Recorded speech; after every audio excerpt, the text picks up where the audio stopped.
नमस्कार दोस्तों, OCN network में आपका स्वागत है। मैं हूं ओमकार चौधरी। सबकी निगाहें इस समय दिल्ली पर हैं, भारत पर हैं, पुतिन के भारत दौरे पर हैं और प्रधानमंत्री नरेंद्र मोदी पर भी हैं। इसलिए क्योंकि जब एससीओ समिट हुई थी चीन में, तो वो किन पृष्ठभूमि और किन स्थितियों परिस्थितियों में हो रही थी, जरा याद करिए। उस समय भारत पर 50% टैरिफ थोपा गया था और कई तरह की चर्चाएं थी। बहुत सारे लोग क्रिटिसिज्म कर रहे थे, खास तौर से डोनाल्ड ट्रंप की नीतियों का, उनके अपने देश में पूर्व एनएसए की भी आलोचना का वो सामना कर रहे थे। बाद में उनको जो सिला मिला वो सबके सामने था कि उनके यहाँ रेड डलवा दी गई, उन पर कई मुकदमे दायर करा दिए गए।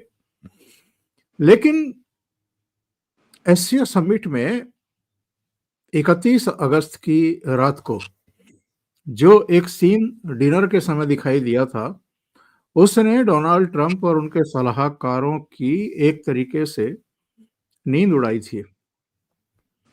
शी जिनपिंग, प्रधानमंत्री मोदी और राष्ट्रपति पुतिन बहुत ही पुरखलूस अंदाज में एक दूसरे से बातचीत करते हुए, ठहाके लगाते हुए दिखाई दिए थे। और फिर वो सीन जब राष्ट्रपति पुतिन की गाड़ी में 45 मिनट तक प्रधानमंत्री मोदी बैठे थे और दोनों के बीच में चर्चाएं चल रही थी। चर्चाएं क्या चल रही थी वो तो आज तक पता नहीं लगा, लेकिन उस एक सीन ने, उस एक और घटना ने जैसे ट्रंप को एक झटका दिया कि ये क्या हो रहा है। और बाद में उन्होंने एक बयान भी दिया साफ सफाई के लिए। उन्होंने कहा कि मैंने भारत पर इसलिए इतना बड़ा टैरिफ लगाया ताकि पुतिन पर दबाव बना सकूं और ये जो यूक्रेन और रूस की जंग है इसको रुकवा सकूं। कई तरह की बातें उस समय पीटर नवारो से लेकर के बेसेंट और इनके वाणिज्य मंत्री कई लोगों के आए और भारत को ब्लेम करने की कोशिश की गई कि वो चूंकि बड़ी मात्रा में ईंधन खरीद रहा है, इसलिए रूस की सहायता हो रही है और ये युद्ध रुक नहीं रहा है। अब भारत तो उन स्थितियों परिस्थितियों से लगभग उबर चुका है, उसका एक्सपोर्ट भी बढ़ चुका है। जितना वो अमेरिका को साजो सामान भेजता था उतना अब दूसरे देश मंगाने के लिए तैयार हो गए हैं। लेकिन आज फिर से वो दृश्य देखने को मिला जो चीन में देखने को मिला था। एयरपोर्ट पर प्रधानमंत्री नरेंद्र मोदी राष्ट्रपति पुतिन को रिसीव करने के लिए पहुंचे, गले लगाया।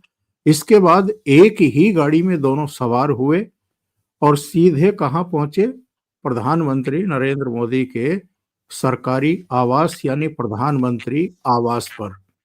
वहां एक डिनर होस्ट किया प्रधानमंत्री नरेंद्र मोदी ने उनके लिए। ठीक उसी तरीके से जब प्रधानमंत्री नरेंद्र मोदी गए थे मॉस्को, तो वहां भी निजी भोज आयोजित किया था पुतिन ने। अब ये जो एक ही गाड़ी में जाना, फिर भोज, बातचीत, ये सब अमेरिका किस तरह देख रहा है? अमेरिका में ही इस समय मौजूद एक ऐसे प्राउड भारतीय जो सनातन की वहां पर अलख जगा रहे हैं, आदित्य सत्संगी जी से हम सीधे जोड़ लेते हैं और जरा जानने की कोशिश करते हैं कि अमेरिका में क्या चल रहा है। आदित्य जी, बहुत स्वागत, नमस्कार। नमस्कार, आपके दर्शकों को भी प्रणाम और thank you for inviting me again. Thank you so much. तो नई दिल्ली पर अभी पूरे विश्व की निगाहें हैं, लेकिन अमेरिका की खास तौर से होगी आदित्य जी। बिल्कुल, State Department, Marco Rubio, in fact एक बड़ी मीटिंग भी हो चुकी है सुबह, yesterday evening, to discuss this. Actually Tulsi Bharat के बहुत दोस्त भी हैं ट्रम्प एडमिनिस्ट्रेशन में। तुलसी गबार्ड एक दोस्त है जो कि धार्मिक तरीके से भारत की दोस्त है। काश पटेल, वो जो उनके FBI के हेड है इस समय, शायद हट जाए थोड़े दिनों में, लेकिन he is also a friend of India. और साथ में मार्को रूबियो, कभी कभी मुझे उनके स्टेटमेंट चटपटे लगते हैं because he doesn't understand foreign policy, लेकिन फिर भी वो भारत के दोस्त हैं। और तो ये सब लोगों से घिरे पड़े हैं ट्रम्प, और ट्रम्प की प्रॉब्लम्स कुछ और ही है। ट्रम्प की प्रॉब्लम डोमेस्टिक है इस समय, क्योंकि भारत ने उनको कुछ दिया नहीं अभी तक, ना उनको कोई एक भी डील क्लोज हुई है मेजर कंट्री के साथ। तो पिछले 11 महीने में उनका रिकॉर्ड 0 है फॉर डील्स। तो अमेरिकन एडमिनिस्ट्रेशन में थोड़ी बेचैनी इसलिए है, देखिए क्या है कि America is also trying to improve relations with Russia. वो किसी भी हालत में यूक्रेन के वॉर को बंद करना चाहता है, बिकॉज फॉर सिंपल रीजन कि इस स्टेज के बाद, क्योंकि अब Russian victory is certain now, हो चुकी है, अब इसके बाद यही होगा कि ब्लैक सी पे यूक्रेन का एक्सेस चला जाएगा, यही होगा। तो इसलिए नहीं रोकना चाहता है कि उसको शांति से उसको शांति अच्छी लग रही है, वो इसलिए रोकना चाहता है कि इससे near total military domination by Russia, और no European country can do anything about it. क्योंकि उन्होंने कोशिश करी बहुत कि थोड़ा सा मसल्स दिखाएं, नंबर्स ही नहीं है कि 1.5 मिलियन शेल्स, क्योंकि ये सब लोग वो उसी में कैलकुलेट करते हैं कि कितना कैपेसिटी उसका हिट करने का रशिया का। तो is overwhelming, is 3-1 combined USA and Europe. तो इसलिए ये लोग शांति की बातें कर रहे हैं, क्योंकि अगर वो नहीं करेंगे तो ओडेसा चला जाएगा, ओडेसा जो वहां का सिटी है यूक्रेन का, वो चला जाएगा। So and that is the main reason they are talking about peace. तो रशियन प्रेसिडेंट, और एक बात देखिए कि भारत रशिया के टफेस्ट टाइम में उसके साथ खड़ा हुआ है। अगर आप पिछले 4 साल देखें तो पिछले 4 साल में Russian economy is sustaining because of Bharat consistently. और भारत पेमेंट भी टाइम पे देता है, रोकता नहीं किसी का पेमेंट। तो Russia and Russia is sustained by Indian money and Chinese also, दोनों पे सस्टेन हुआ है। और यूरोप को ये मालूम है कि because of their church propaganda, और अमेरिका का चर्च प्रोपेगेंडा, चर्च ही है वहाँ पे दोनों जगह, एक जगह कैथोलिक है, एक जगह क्रिश्चियनिज्म है, इंग्लिश चर्च है। तो दोनों चर्चेस का जो anti India propaganda on religious ground था, वो सारा जो है जो गवर्नमेंट रिफ्लेक्ट हो रहा था, यही तो रिफ्लेक्ट होता है ट्रम्प एडमिनिस्ट्रेशन में, कि मागा का पूरा क्राउड ही आता है एंग्लिकन चर्च से। तो वो अब पूरी तरह से ध्वस्त हो गया है बाय द पॉलिटिक्स। और मोदी जी ने पहली चीज क्या दी गिफ्ट रशिया को, आप देखिए Bhagavad Gita in Russian. That picture will carry, मतलब ये सालों तक चलने वाली है। क्या ये राहुल गांधी कर सकता था या कोई और कर सकता था? नहीं। तो रशियंस जो भारत से कनेक्ट करते हैं एंशियंट, वो इसी पे कनेक्ट करते हैं। Gita, Kashi, favourite destination of Russians in India, Kashi. Goa तो छोड़ दीजिए, गोवा एक अलग तरीके का क्राउड जाता है, और what does the majority of crowd go? Kashi में जाते हैं, वृंदावन में जाते हैं। That is the Russian connection to India. और तो इसलिए प्राइम मिनिस्टर मोदी ने, इसको लोग शायद देखे नहीं इस तरह से, मैं इसको देखता हूँ कि रशिया में Bhagavad Gita is very very popular. Bharat के बाहर जो मंगल आरती सबसे बड़ी होती है वो रशिया में होती है। तो भारत की सबसे बड़ी होती है जयपुर में, राधा गोविंद जी में, और भारत के बाहर जहां होती है वो रशिया है। तो प्रेसिडेंट पुतिन ने दोनों साइड से उन्होंने भी खेला, और भारत ने भी उनको रिवॉर्ड किया विद भगवत गीता। तो बहुत सही इसलिए बात आपने कही। वेस्टर्न वर्ल्ड में आग लगी हुई है। क्या प्रेसिडेंट ट्रम्प एक्सेप्ट करेंगे भगवत गीता? ये मेरा सही है, क्वेश्चन है। तो अभी हम लोग को थोड़ा खुल के और बात करना चाहिए था अमेरिकन के। उन लोगों को दो टूक बातें अच्छी लगती है। We should also do the same thing. Will you accept Bhagavad Gita as a national religion of USA? Let's ask them. बहुत सही बात आपने कही है। इसकी रिलीवेंस क्या है, इसका महत्व क्या है, इसका संदेश पूरे विश्व को और ट्रंप साहब को भी क्या जा रहा है? पुतिन साहब जो ऐसे समय जबकि यूक्रेन के साथ उनका युद्ध चल रहा है और वो विश्व के देशों की यात्रा भी नहीं कर रहे हैं, आमतौर पर नहीं कर रहे हैं, तब नई दिल्ली की यात्रा, क्या मैसेजिंग है? देखिए, मैसेजिंग अमेरिका का बिल्कुल साफ है कि हम लोग अपने हाथ पैर खींच रहे हैं, ये मैसेजिंग है। We are withdrawing, we don't have the capacity to invest, we don't have capacity to defend, आप सब लोग अपने ऊपर ही डिपेंडेंट हो, ये मैसेजिंग है। 11 में से 5 एयरक्राफ्ट कैरियर तो इन द रिपेयर के लिए है, तो 6 बचे। तो we don't have capacity to defend, we don't have capacity, तो we want multi polar centres to come out. एक बड़ा अच्छा रिपोर्ट है अमेरिका में, जिसमें अमेरिका, चीन, रशिया और भारत, वो देखिए, और एक प्लान था इन लोगों का कि भारत को मिलिटरीली चोक करेंगे एंड देन प्रेशराइज इंडिया।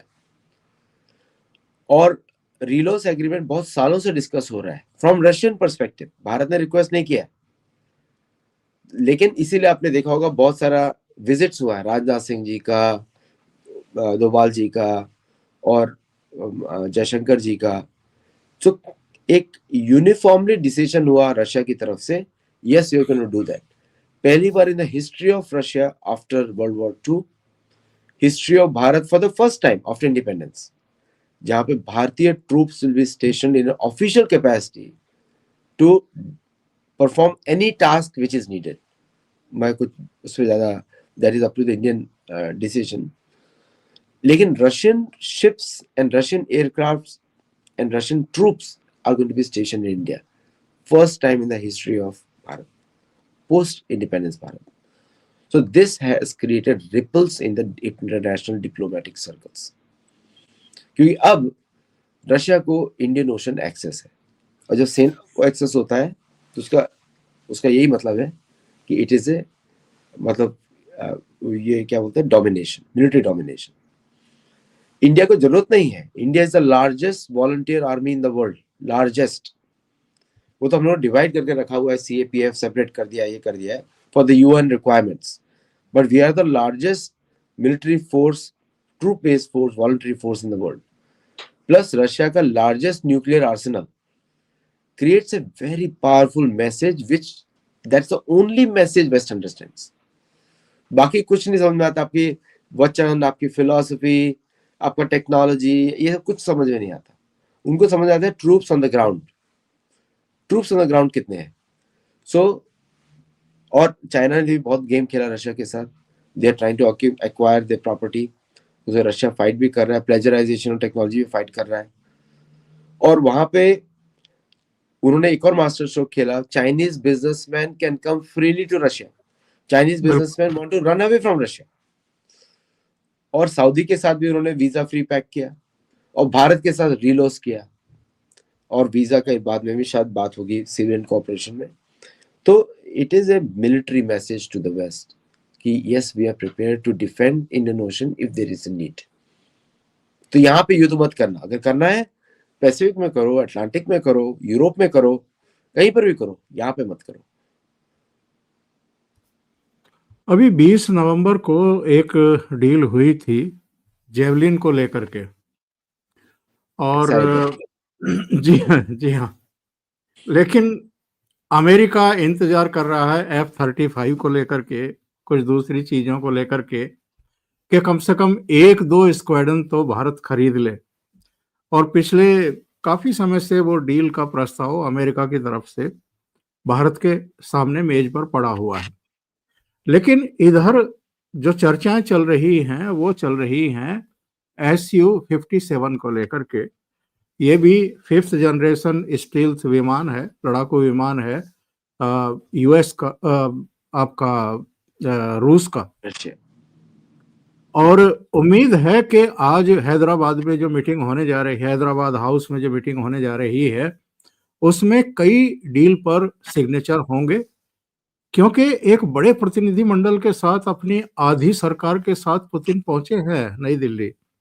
उनके डिफेंस मिनिस्टर, उनके डिप्टी प्राइम मिनिस्टर, उनके कई कैबिनेट मंत्री, फाइनेंस से जुड़े हुए लोग, व्यापार से जुड़े हुए लोग, तो भारी भरकम प्रतिनिधिमंडल के साथ पहुंचे हैं वो। तो ये चीजें क्या संकेत दे रही हैं कि हम आपके प्रेशर में नहीं आएंगे, हम आपकी ब्लैकमेलिंग में नहीं आएंगे, हम आपका जिसको हम कबाड़ा समझते हैं वो नहीं खरीदेंगे। आपने दूसरा शब्द बड़ा अच्छा यूज किया, ब्लैकमेलिंग। इसको ये लोग लेवरेज बोलते हैं। ये अमेरिका का leverage based politics is out, अब रिजेक्ट हो चुका है। और अमेरिका से जिस तरह उन्होंने बदतमीजी से बात किया अमेरिकन ने, ज्यादातर Anglo Saxons, see majority of Americans are very good people, लेकिन जो पॉलिटिक्स में है और जो पैसे के बल पे ऊपर आए, this is a very small minority which is controlling America. उनका इस तरह का लैंग्वेज यूज करना भारत के विरुद्ध, और ये सारे चर्च वाले लोग हैं, ये प्रोटेस्टेंट चर्च वाले लोग हैं सारे के सारे, इनको बोलते हैं wasp, Anglo Saxon Protestants, wealthy Anglo Saxon Protestant ऐसा बोलते हैं। ये वास्प कैटेगरी है। वास्प कैटेगरी हमेशा से रेसिस्ट रही है फॉर एवरीबॉडी। उनको व्हाइट ओनली कंट्री चाहिए, उनको ब्राउन इंडिया पसंद नहीं है। और वही नागालैंड में गड़बड़ी मचा रहे हैं पेंटेकोस्टा के थ्रू, चर्च के थ्रू। पंजाब में भी वही गड़बड़ी मचा रहे हैं पेंटेकोस्टल चर्च के थ्रू।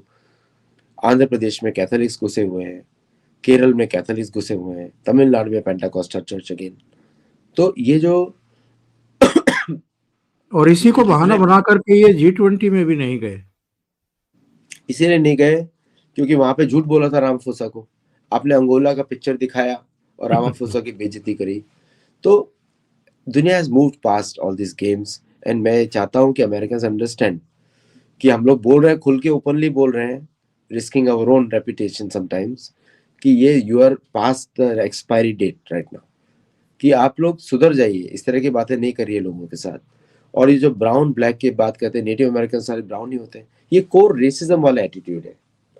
तो लेवरेज उनका यही चलता था कि we are the civilising force, Rudyard Kipling की बुक पढ़ पढ़ के, we are the civilising force और भारतीय brown people have to listen.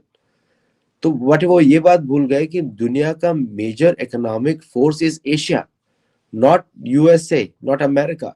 America का 80% वेल्थ कम्स थ्रू एशिया, और एशिया में जो सबसे बड़ी पावरफुल कंट्रीज है वो तीन है, रशिया, इंडिया और चाइना, तीन ही है, और all three are nuclear powers. तो लेवरेज नहीं चल सकता यहाँ पे, आप हाथ नहीं मोड़ सकते, आप लड़ भी नहीं सकते, आप हाथ भी नहीं मोड़ सकते। आप 71 में नहीं लड़ पाए तो आज तो बात ही अलग है। इंदिरा गांधी ने भी चैलेंज किया था, तो इंदिरा गांधी ने बोला ठीक है आप भेज दो जो आपको कहते हैं, लेकिन फिर भी उन्होंने सैम मानेकशॉ जी के थ्रू बांग्लादेश को ईस्ट पाकिस्तान तोड़ा। तो द प्रॉब्लम इनके अंदर है, इनके थिंक टैंक्स में, इनके एडवाइजर्स में, जिनको अभी भी लगता है, वो 23 साल के लड़के, 24 साल के लड़के लगता है उनको कि वो इंडिया को सिविलाइज कर देंगे, brown people are going to. इनमें से एक भी अमेरिका से बाहर निकला ही नहीं है। For them going foreign means Europe, उसके अलावा कहीं और गए नहीं। और अमेरिका में भी ये सबसे नहीं मिलते हैं, अमेरिका में भी अपने ग्रुप्स में ही रहते हैं जिसको ट्रम्प बिलोंग करता है, और उसके अंदर से स्कैंडल्स ही स्कैंडल्स बाहर निकलते हैं, कोई एप्स्टाइन निकलता है, कोई ये निकलता है। So it's a complete foreign policy failure. अगर आप 1945 के स्टाइल में फॉरेन पॉलिसी बनाएंगे, देन आज तो 2025 है, countries have change, people have change, और इस समय जो है Bharat is has an upper hand over America, because आप उसके ट्रेड के ऊपर बैठे हुए हो। चाइना का भी ट्रेड यहाँ से, अमेरिका का भी ट्रेड यहाँ से, Suez canal and Malacca strait, ये तो हिटिंग रेंजेस है अमेरिकन इंडियन नेवी के लिए। हिटिंग रेंजेस में आप कंपीट ही नहीं कर सकते, आपको पूरा अमेरिकन आर्सेनल लाके रखना पड़ेगा डियो गार्सिया में, और उसको उड़ा दिया जाएगा। So there is no way they can compete. तो चेकमेट है इधर, तो इसलिए बेचैन है। तो इसलिए आज करेक्शन स्टेप लिया उन्होंने, मार्को रूबियो ने पाकिस्तान को गाली दिया कि पाकिस्तान पे सैंक्शन लगाएंगे, because again same Pakistan India, सबको मालूम है पाकिस्तान क्यों क्रिएट किया गया था, अभी उसका रेलेवेंस नहीं, इज बिल्कुल। गॉन, उसका रेलेवेंस ही नहीं है, नाम का रेलेवेंस नहीं है। सो दे हैव लॉस्ट देयर, जो स्ट्रिप बनाई थी उन्होंने सुएज उस नदी के किनारे किनारे, पहले तो बलूचिस्तान भी नहीं था उसके अंदर। द होल पर्पस वाज कि American naval ships can land in Pak Karachi, drive up all the way north and attack Russia, उसका रेलेवेंस ही नहीं है। आपने मार्को रूबियो की बात की, आपने पाकिस्तान की बात की, तो मैं आगे बढ़ने से पहले एक सवाल इस पर भी करता हूं आपसे। 40 से ऊपर सांसदों ने आसिम मुनीर को पाकिस्तान में बैन करने की मांग की है और शहबाज शरीफ को भी बैन करने की मांग की है। ये परिस्थितियां क्यों बनती जा रही है अमेरिका में? और दूसरी बात ये है कि अगर ये मांग उठ रही है अब अमेरिका में, तो इसके लिए कौन जिम्मेदार है? और आसिम मुनीर नाम का जो ये गुब्बारा फूल रहा है, जो कभी भी फट सकता है, ऐसी नौबत भी आ रही है, ये तो वॉशिंगटन ने फुलाया है और खास तौर से व्हाइट हाउस में 3 बार उनको बुला करके डोनाल्ड ट्रंप ने फुलाया है। अब हालत ये है कि आसिम मुनीर इतने ताकतवर बन जाना चाहते हैं कि पाकिस्तान का संविधान भी कुछ नहीं, पाकिस्तान की सुप्रीम कोर्ट भी कुछ नहीं, पाकिस्तान की गवर्नमेंट भी कुछ नहीं।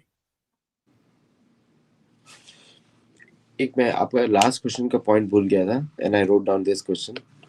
जी F-35 वर्सेस SU-57, जी वो जी तो जी इंडियन एयरफोर्स का डिसीजन है, लेकिन F-35 सिंगल इंजन प्लेन है, उसकी रेंज बहुत कम है, too expensive to maintain, too expensive to buy, और उसके अंदर 435 रेयर अर्थ एलिमेंट्स लगे हुए हैं, which are all from China. तो it is virtually ruled out on paper only. अगर मेरे जैसा व्यक्ति रूल्ड आउट कर सकता है, then Indian Air Force is much more smarter. बिल्कुल। तो SU-57 अगर लेगा भारत, तो SU-57 ही लेगा। There is no other logical conclusion नहीं बैठती विद फुल TOT। अच्छा, अब आपने जो अभी बात करी आसिम मुनीर की एंड ट्रम्प ने जो, देखिए वो बड़ा सुंदर कहावत है, इसको हम सभी लोग रिपीट करते हैं, अमेरिका बोले जिसको दोस्त, उसके लिए अमेरिका जानी दुश्मन है, और जिसको वो बोले दुश्मन, उसके लिए अमेरिका बहुत अच्छा दोस्त है। तो रशिया के दुश्मन बोलता है, सारे फैसिलिटीज रशिया को दे रहा है। अलास्का में रेड कारपेट बिछाया था। रेड कारपेट बिछाया था। भारत उसका दुश्मन है, अब वो सब कुछ देगा उसको, भारत को। चाइना भी उसका दुश्मन है, चाइना का आप कंडीशन आप देख सकते हैं।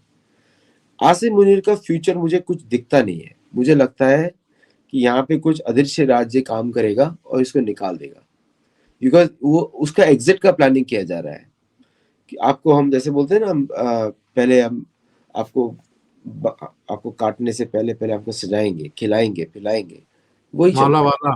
माला वाला डाली जा रही है, माला डाली जा रही है। और आसिम मुनीर को ये नहीं सोचना चाहिए कि उसका परिवार सुरक्षित है,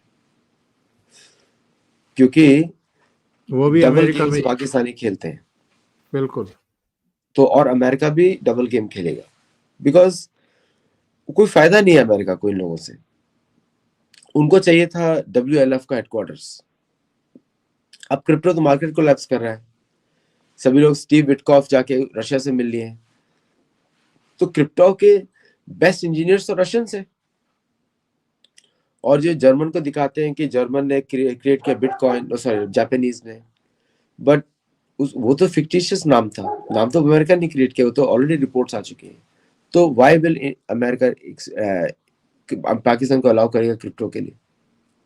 तो जो उनका जो एक्चुअल प्लान था कि do fraud on 401k in US, वो has been exposed by Democrats in the US। तो ये डोमेस्टिक इशू मोर बन गया है देन इंटरनेशनल इशू। तो पाकिस्तान एक क्रॉस एयर में फंस गया है अमेरिकन डोमेस्टिक पॉलिटिक्स में। सो वेयर पुराना Republican thought of Pakistan being an enemy of USA has come out now. इसीलिए मार्को रूबियो से अटैक हुआ इस बार आज, और वो मार्को रूबियो तो शुरू से पाकिस्तान के विरुद्ध है। So now Trump family has taken a back seat. तो दिख रहा है कि मिड टर्म के elections are on the wall, और Trump will not be as strong as he was in last 1 year. तो इसलिए ये सारे चेंजेस शुरू हो गए। So now the State Department will take over the foreign policy and Trump will set back, और उसका परिवार का जो भी इंटरेस्ट है, I don't know whether impeach भी हो जाए, उसी के तरफ दिख रहा है ये पूरा प्रिपरेशन।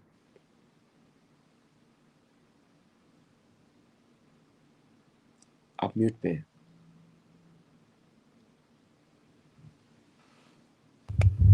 जी एक और सवाल मेरा बनता है आगे बढ़ने से पहले। अब ये डोनाल्ड ट्रंप के जो दामाद साहब हैं, ये मॉस्को में थे और विटकॉफ के साथ इन्होंने मुलाकात की पुतिन से। 5 घंटे मुलाकात चली है साहब। ये मार्को रूबियो क्यों नहीं भेजे गए और दामाद जी को क्यों भेजा, ये भी बिजनेस चल रहा है क्या पर्दे के पीछे से? देखिए, अमेरिका एक कॉरपोरेशन है, देश नहीं है। आप अगर अमेरिका का स्टेटमेंट देखें, इंडिपेंडेंस वाला डिक्लेरेशन देखें, उसमें एक भी नेटिव अमेरिकन का सिग्नेचर नहीं है। तो ये ब्रिटिश ने एक इकोनॉमिक आउटपोस्ट क्रिएट किया था so that they can do the dirty laundry like US Marshall Islands, US virgin islands और इस तरह के एक किया जाए। तो वो एग्जैक्टली वैसे ही बिहेव कर रहा है। अनप्रेडिक्टेबिलिटी, फास्ट डिसीजन मेकिंग, देश ऐसे काम नहीं करते। तो स्टीव विटकॉफ के बारे में तो आप बहुत अच्छी तरह जानते हैं, वो ऑलरेडी इंडाइटेड भी हो चुके हैं एक केस में। और जेरेड कश्नर जो है, ही आपको मालूम है किस तरह क्रिप्टो वर्ल्ड में इन्वॉल्व है। यद्यपि अपने आप को हिंदू मानते हैं, बाय द वे, जू नहीं मानते हैं। जो एरिका ट्रम्प और वो अपने आप को प्रैक्टिस, मतलब जब पहले मंदिर गए थे वॉशिंगटन डीसी में, वो शिव जी का मंदिर है, शिव विष्णु टेम्पल, वहां गए थे वो। लेकिन उनका जो रशिया के साथ जो डीलिंग है वो है यूक्रेन के रिसोर्सेज का डिवीजन। क्योंकि यूक्रेन का जो ईस्टर्न पार्ट है जो रशिया ने अब ऑक्यूपाई कर लिया है, is the most mineral rich part for US. इसको बोलते हैं बैक एंड डिप्लोमेसी। यहाँ पे स्टेट डिपार्टमेंट इन्वॉल्व नहीं है, बिकॉज स्टेट डिपार्टमेंट काम करेगा रीगन के उस पे या फिर ओल्ड उस पे काम करेगा। तो इन्होंने एक प्राइवेट सेकंड लाइन, क्योंकि पुतिन का मिलना मीन्स कि ये स्टेट बैकिंग है इसको, इसके डिसीजन को। अदरवाइज पुतिन क्यों मिलेंगे? तो पूरा बैकिंग होगी। मतलब 5 घंटे मिलना मीन्स पुतिन नोज कि ये एक्चुअली में काम करने वाले लोग हैं, backed by the state of United states या जो भी पावर में है यूनाइटेड स्टेट्स में, इंक्लूडिंग कॉर्पोरेट। तो ये जो मीटिंग है वो है यूक्रेन के डिवीजन के लिए, कि प्लीज उड़ीसा को मत लो इसके लिए, या फिर तो पुतिन के लॉज बड़ा सिंपल है कि pull back all the arming of Poland, pull back all the arming of Germany, pull back on all the arming of Norwegian regions जो आर्कटिक में आते हैं। ये सबसे बड़ा थ्रेट है रशिया के लिए। तो आप वो थ्रेटन करो तो हम अपनी फोर्सेस पुल बैक करेंगे। क्योंकि रशिया ने क्या किया, पूरा ऑटोमेट कर दिया है एआई से, तो वहां पे ह्यूमन बींग्स इन्वॉल्व ही नहीं है पूरा डिफेंस में। तो कुछ भी गड़बड़ी होगा, it will be machines fighting over there in that entire border, और man power will be the last. क्योंकि अब रशिया का डॉक्ट्रिन बदल गया है, they don't want to spend their people. तो दे आर यूजिंग ओरेशनिक से लेके हैवी बॉम्बार्डमेंट ऑफ यूरोप। तो यूरोपियंस को ड्रेसडन याद आ गया है। It was Russian bombardment of Berlin and Dresden. और वेस्ट ने भी किया था, यूके का भी बहुत बड़ा है, बट बर्लिन का बॉम्बिंग तो रशियंस का था पूरा। तो that's why these people were sent to take out the second step, क्योंकि यूएस डिफेंड नहीं कर सकता। इसलिए यूएस कॉन्शियसली बोल रहा है आप अपना देखो, हम अपना देखेंगे। And they trying to mend forces with everybody, और यूके एज यूजुअल अपने गेम्स खेल रहा है ताकि US can get involve again. तो ये जो दोनों का मीटिंग है 5 घंटे का, वो was purely on Ukraine division. बहुत महत्वपूर्ण बात आपने की है। अब वापस लौटते हैं साहब नई दिल्ली। मॉस्को से रवाना होने से पहले इंडिया टुडे ग्रुप से बातचीत की है राष्ट्रपति पुतिन ने। वैसे तो यही अपने आप में बड़ी खबर है। इस पर मैंने दोपहर में एक वीडियो अलग से किया भी था कि अभी हम देख रहे थे कि जो डिग्निटीज हैं दुनिया भर की, उनके इंटरव्यूज या तो स्मिता प्रकाश कर रही थी एएनआई की एडिटर, या फिर पलकी शर्मा कर रही थी जो फर्स्ट पोस्ट की एडिटर है। लेकिन अभी इंडिया टुडे ग्रुप को ऑबलाइज किया है एक तरीके से प्रधानमंत्री मोदी ने, क्योंकि बिना उनके हस्तक्षेप के या बिना उनके प्रयासों के राष्ट्रपति पुतिन इंडिया टुडे ग्रुप तो छोड़िए, किसी को भी इंटरव्यू देने के लिए तैयार नहीं होते इन परिस्थितियों में। लेकिन चलिए वो ओबलाइज कर दिया उनको। लेकिन इंटरव्यू में कुछ बातें बहुत महत्वपूर्ण कही हैं उन्होंने। एक तो उन्होंने प्रधानमंत्री मोदी की जम करके तारीफ की है, उनकी लीडरशिप की तारीफ की है, और उनके नेतृत्व में भारत जिस तरीके से बदल रहा है उसको रेखांकित करते हुए उन्होंने कहा है कि आज की तारीख में कोई भी भारत को प्रेशर में लेकर के काम नहीं करा सकता। मोदी के नेतृत्व में भारत किसी की बेजा नहीं सुनेगा। दूसरी बात उन्होंने जो कही है वो ये कही है, यूरोप के लिए भी एक तरीके से उन्होंने मैसेज दिया इस इंटरव्यू में, और ट्रंप साहब को भी दिया है कि पावर सेंटर बदल रहे हैं। तो ये जो उन्होंने कहा है, क्या ये ट्रंप की समझ में नहीं आ रहा है या आ रहा है इसलिए कुछ ज्यादा बेचैन है? देखिए, ट्रंप की प्रॉब्लम क्या है कि चर्च, सबसे बड़ी प्रॉब्लम है चर्च। वो अगर ट्रंप चर्च को फॉलो नहीं करेगा तो इलेक्शन लूज कर जाएगा, नंबर वन। तो ट्रंप समझ में आएगा भी तब भी कुछ नहीं कर सकता, इसलिए बोल रहा हूँ इनएविटेबल है, ये इनएविटेबल है इसलिए, क्योंकि आप कर ही नहीं सकते कुछ भी। प्राइम मिनिस्टर मोदी का जो रिस्पेक्ट रशियंस के अंदर है वो किसी भी और देश में इतना नहीं है, बिलीव मी। क्योंकि वो प्राइम मिनिस्टर मोदी ने जिस तरह पहली बार उनको ऐसा भारत दिखा है जो चिकन आउट नहीं होता। सिर्फ भारत से पहले भी कोई प्रेशर नहीं डाल सकता था, लेकिन जो हमारे जो लीडर्स थे, कांग्रेसी लीडर्स थे, जो क्रिस्लामिक बोलते हैं इन लोगों को, कोई कैथोलिज्म को बिका हुआ है, कोई इस्लामिज्म को बिका हुआ है, तो इनके अंदर वो दे डोंट हैव प्राइड नहीं होता, ये बिके, पहले से बिके हुए हैं। पहली बार एक ऐसा प्रधानमंत्री आया है जो गीता दे रहा है 2014 से, अभी से नहीं दे रहे हैं, 11 साल से दे रहे हैं। सही तो है। जिसको सनातन धर्म से प्रेम होगा उसी को भारत से प्रेम होगा, और किसी और को नहीं हो सकता। ये प्रधानमंत्री मोदी ने बार बार दिखाया है। और जब कोई व्यक्ति अपने देश के लिए इतना डेडिकेटेड हो, दुश्मन या दोस्त दोनों ही उसके रिस्पेक्ट करते हैं। ये राहुल गांधी एंड कंपनी के लिए मैसेज है। मालूम है कि तुम्हारी माता कृष्ण, तुम्हारे बाप मुसलमान, लेकिन अगर भारत से प्रेम है तो दुश्मनी रिस्पेक्ट करेगा। तो और Putin is a very strong reader of global politics, strong reader. वो बहुत लंबे समय पे है, केजीबी में थे, इंटेलिजेंस में थे, and is one of the longest serving presidents of Russia. और उन्होंने रशिया को गोर्बाचेव के डिजास्टर से कहां पे लाके खड़ा कर दिया है कि आज रशिया जो है पुराने सोवियत जैसे एक्सपेंशन की तरफ देख रहा है। और प्लस जो उन्होंने मिलिट्री मॉडर्नाइजेशन किया है वो American can't even think of. जैसे मैंने आपको बताया कि रोबोट्स लड़ रहे हैं फाइटिंग में across the border with Europe. तो that kind of military innovation, जो पहले वेस्टर्न मजाक बनाते थे, अरे रशियन प्लेन्स है क्या होगा, अब SU-35 को देख लो, अब आप कोई दूसरा प्लेन देख लो नाउ। तो SU-57 ने तो बीट ही कर दिया, F-35, 22 दोनों को बीट कर दिया, स्पीड, रेंज एंड स्टेल्थ तीनों बीट कर दिया। प्लस तो coming that from Putin is a real honor. बोलते ना, it takes one to know one. तो coming from Putin is a great honor for us, for Modi ji, and obviously Modi ji का काम has been excellent for on the international diplomacy में, तो nobody can come close. आपको याद होगा पिछला visit में उन्होंने हाईएस्ट ऑनर ऑफ रशिया भी दिया था मोदी जी को, and so that kind of thing is really brings up. अच्छा, ये जो प्रेज, जो रशियन प्रेसिडेंट का जो प्रेज होता है बड़ा सिलेक्टिव होता है। आपने फ्रेंच प्रेसिडेंट के साथ देखा होगा, मैक्रोन के साथ, मैक्रोन के साथ टेबल के दोनों को, क्योंकि मैक्रोन एक नंबर का you can say Rahul Gandhi है वो, तो two ends of the table they were standing. और and but with Modi ji is opening of the heart. That's a classical Russian way of working. Russian दिल से काम करते हैं, वो दिमाग ज्यादा यूज नहीं करते। इफ दे से I am friend with you, I am friend with you. American का कैसे, अगर आपको बोलता है I am friend with you, आपको सारे चेक्स रखने पड़ेंगे वहां पे, कभी बदलेगा। So the culture is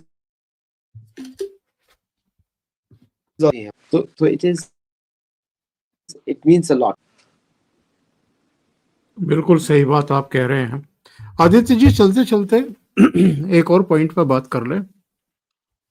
interview के दौरान उन्होंने एक बात कही है, और ये अगेन ट्रंप साहब के लिए थोड़ा सा झटका देने वाली है। उन्होंने ब्रिक्स बैंक की बात की है। उन्होंने इलेक्ट्रॉनिक इलेक्ट्रॉनिक्स पेमेंट की बात की है। ये जो चीजें, और उन्होंने ये भी कहा है कि भारत और रूस के बीच में अब 80 से 90% जो आदान प्रदान है पेमेंट का, वो दोनों दोनों देशों की मुद्राओं में हो रहा है। और अभी तो कुछ बीच में हम लोगों के दोनों के बीच में पेमेंट के लिए कुछ देश हैं, कुछ ताकतें हैं, हम उनको भी हटा देना चाहते हैं। डायरेक्ट पेमेंट का एक सिस्टम इवॉल्व हो जाए, डेवलप हो जाए, इसकी कोशिश हम कर रहे हैं, माथापच्ची कर रहे हैं।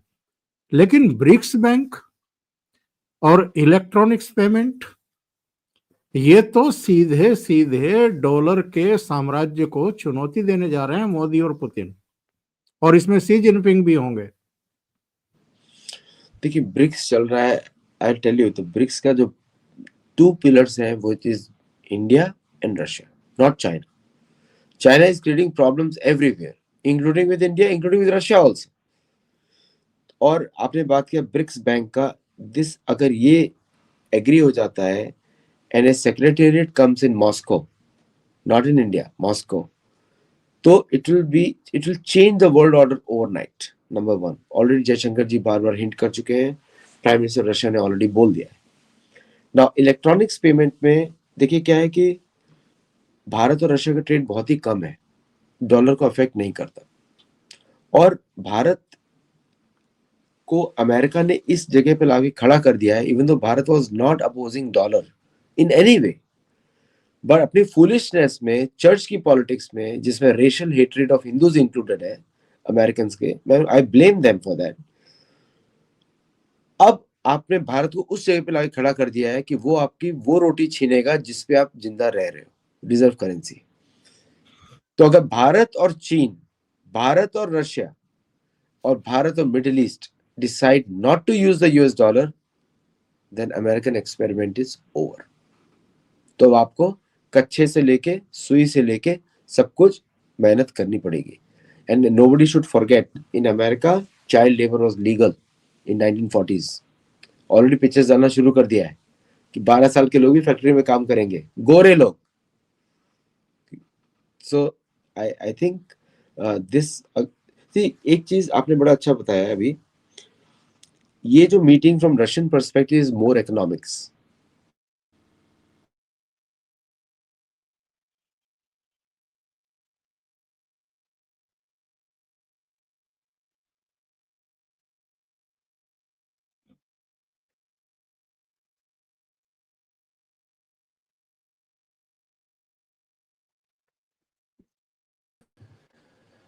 सॉरी फॉर दैट, जी फोन में आदित्य जी. तो from the Russian perspective, this meeting is more economics than defense. For Bharat के perspective से this meeting is both. Important is both.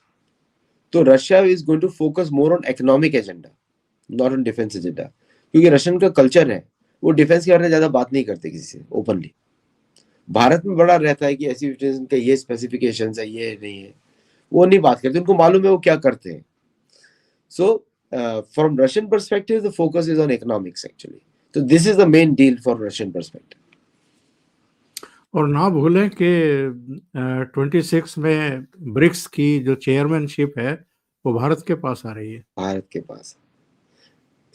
तो अगर ब्रिक्स बैंक बनता है एंड इलेक्ट्रॉनिक्स पेमेंट, जो रशियन का जो पेमेंट सिस्टम है मीर, भारत का UPI, it will be fantastic match. अगर ये ऐड हो जाता है, रशिया विल गेट 140 करोड़ लोग, भारत विल गेट 14 करोड़ लोग. सो और रशिया का डॉलर जो वैल्यू है रूबल का, वो सेम एज डॉलर है, और अगर आप गोल्ड से कंपेयर करें तो, और परचेजिंग वो power parity is more than the dollar. तो भारत के लिए बहुत ही बेनिफिशियल ट्रेड है ये.